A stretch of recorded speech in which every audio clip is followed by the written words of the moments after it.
stuck in Jalingo late at night? Need a safe and reliable ride fast? Introducing Supercab, Jalingo's trusted ride-hailing service from anywhere in the city. We will pick you up right at your doorstep. Book a ride in seconds. Safe, fast and affordable. Visit www.supercab.com.ng or download the Supercab app today. Supercab, your ride, your way.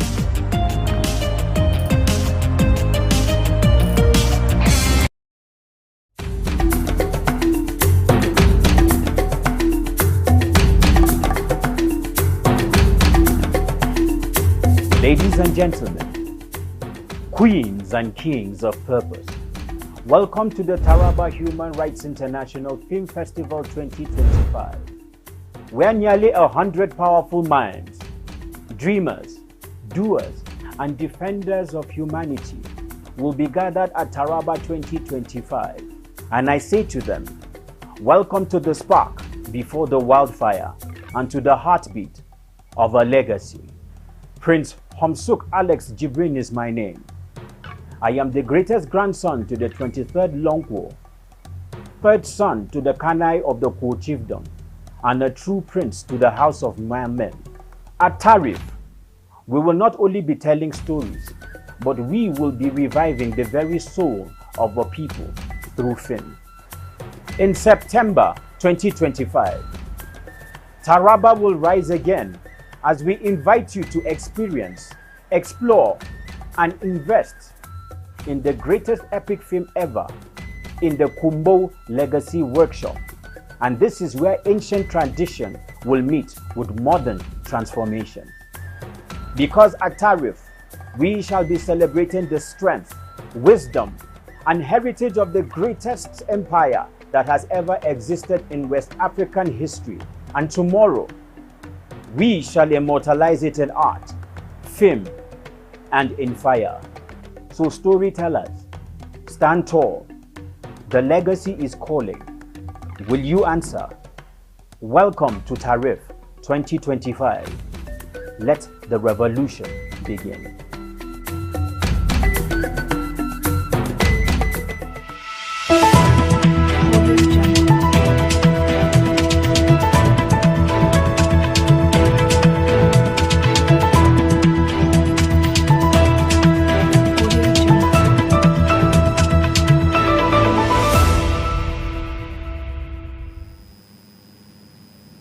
This is News Hour on Psalm TV, the pulse of the nation.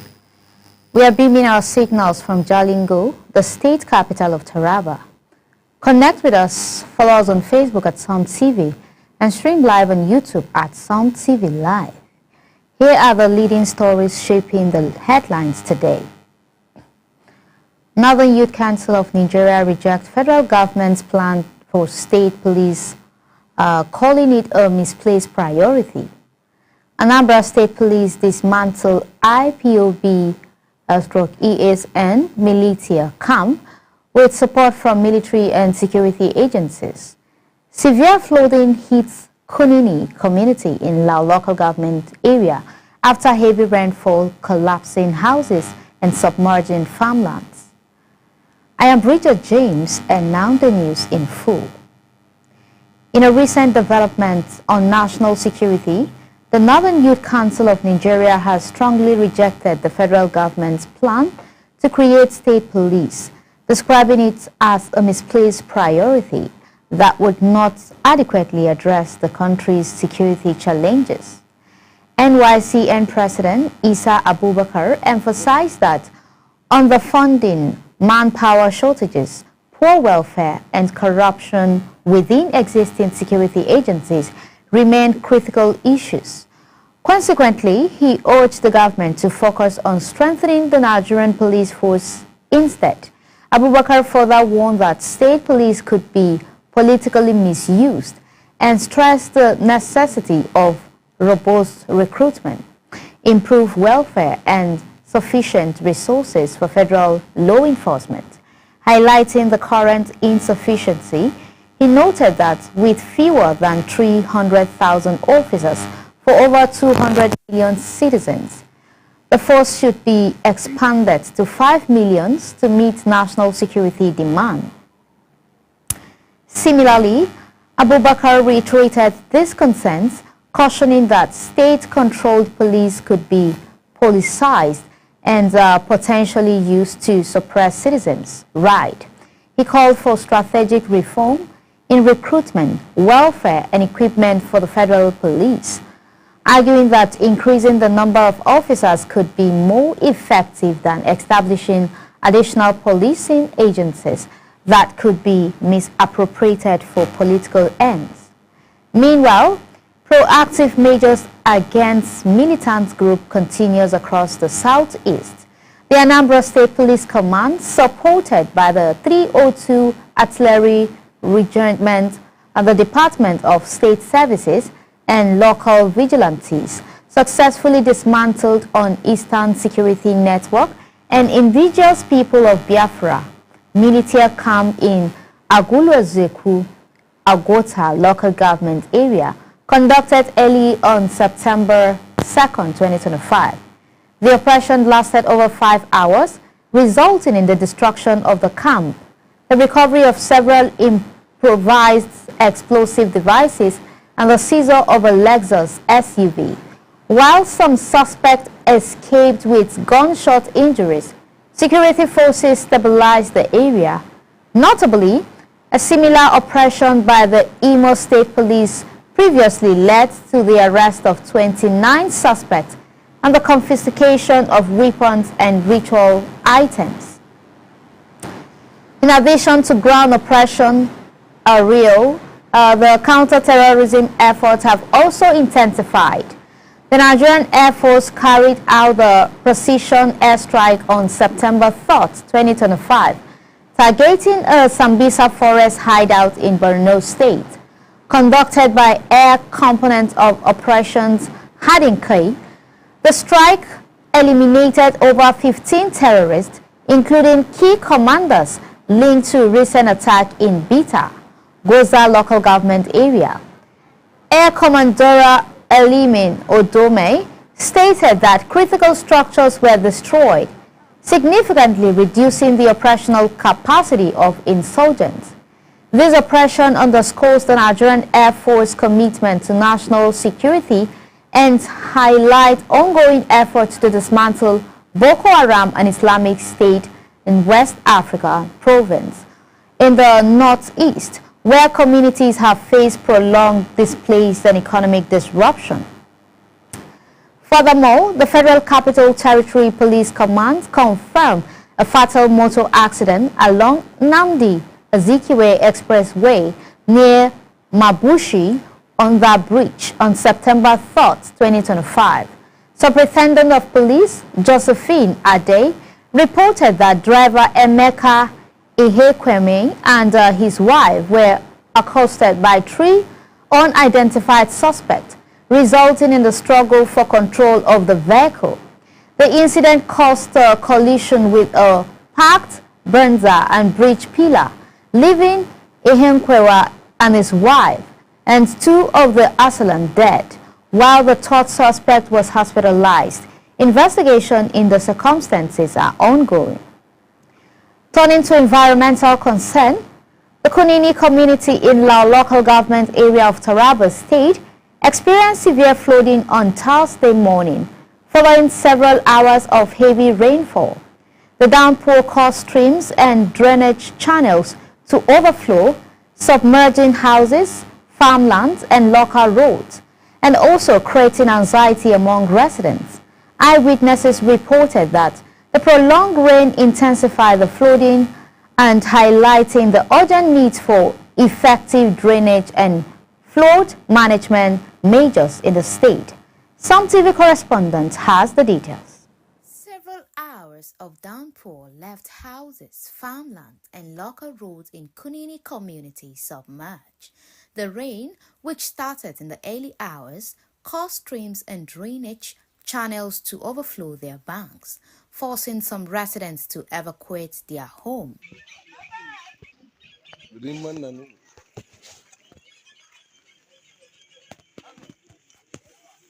members of the agrarian community fear that large portion of their crops may have been destroyed, raising concern over food shortages later in the year.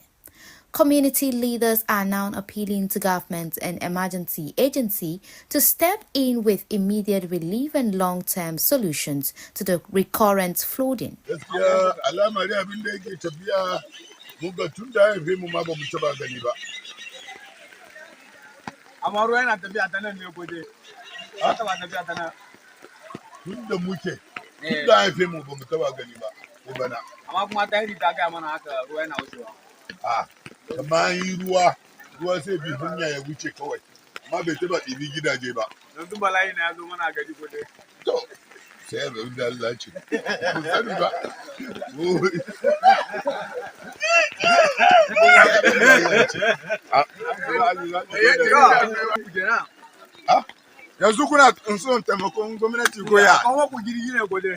Wallahi mu jirgi ba zai amfani a nan ba sai dai inda akwai taimakon da gwamnati zai yi ya tone mana gwada ruwa ya samu yana wucewa. For now, no casualties have been reported, but residents worry that continued rainfall could worsen the situation if urgent action is not taken. I am Bridget James reporting for Psalm TV. In an effort to strengthen social services, all ministries, extra-ministerial departments and agencies in line with the National Health Insurance Act of 2022. The directive requires all public sector employees to be enrolled in the National Health Insurance Authority plan with an option for supplementary private coverage. Additionally, public procurement and licensing processes must include a valid health insurance certificate, and a digital platform would be established to verify authenticity. By instituting these measures, the government aims to expand health coverage and enhance transparency across federal operations. Meanwhile, capacity building initiatives for civil servants are also on the way. The Chartered Institute of Project Managers of Nigeria, in collaboration with the Federal Ministry of Special Duties, has launched a nationwide project management training. The initiative, unveiled during a conferment ceremony in Abuja, seeks to enhance skill in project planning, execution, and delivery, starting with permanent secretaries and directors, and eventually extending to all civil servants across Nigeria, 774 local government areas. The program aimed to address challenges such as project costing, quality assurance, and stakeholders' collaboration, ensuring more efficient and accountable public service delivery. Similarly, the Universal Basic Education Commission has highlighted the need for a new user-friendly work plan template to replace the decades-old system, thereby enabling states to access approximately 68 billion naira in dormant funds allocated for basic education improvement. Executive Secretary Aisha Garba announced the initiative in Uyo, Akwa Ibom State during a training workshop for South-South State Universal Basic Education Board, Director and Physical Planning Desk officers. The revised Basic Education Action Plan emphasized result-based planning and financial accountability, with billions of naira remaining unassessed annually and approximately 18 billion children out of school. The initiative is intended to improve infrastructure, teachers' quality, and student enrollment nationwide. In the agricultural sector, the federal government has further demonstrated its commitment to youth empowerment through the Graduate Youth Empowerment Program. 37 young agri-entrepreneurs in Ogun State receive a total of 18.5 million naira to promote food security and employment. At the graduation ceremony in Abeokuta, Dr. Adedeji Ashiru, Managing Director of Chief Executive Officer, the Ogun-Osun River Basin Development Authority, highlighted President Bola Tinubu's focus on agribusiness development. Each graduate received 500,000 naira in startup capital to pursue ventures in crop farming, poultry, and fisheries.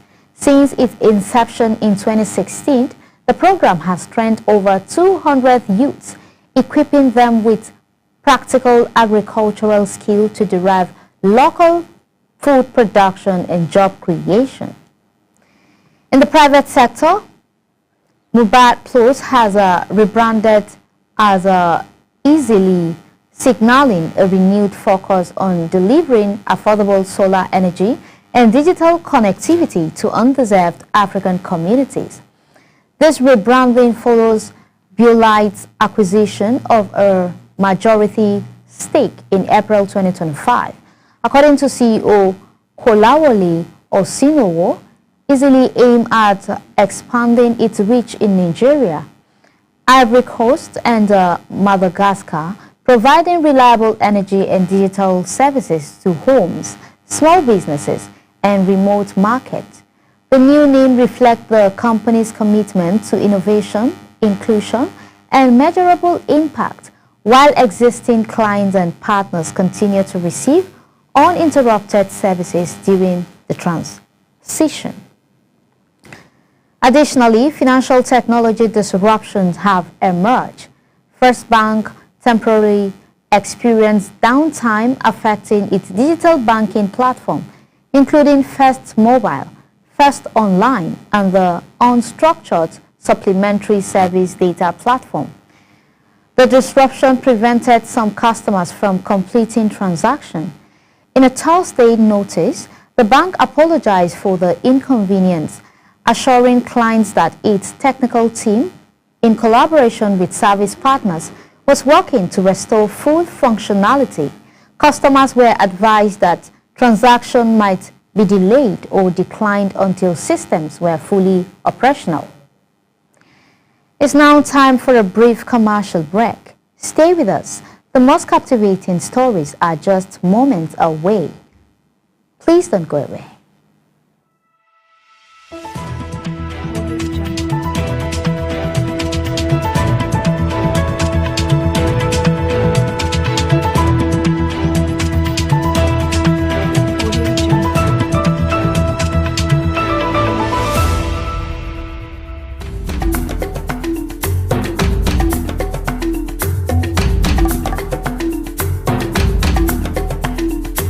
Ladies and gentlemen, queens and kings of purpose, welcome to the Taraba Human Rights International Film Festival 2025, where nearly 100 powerful minds, dreamers, doers, and defenders of humanity will be gathered at Taraba 2025.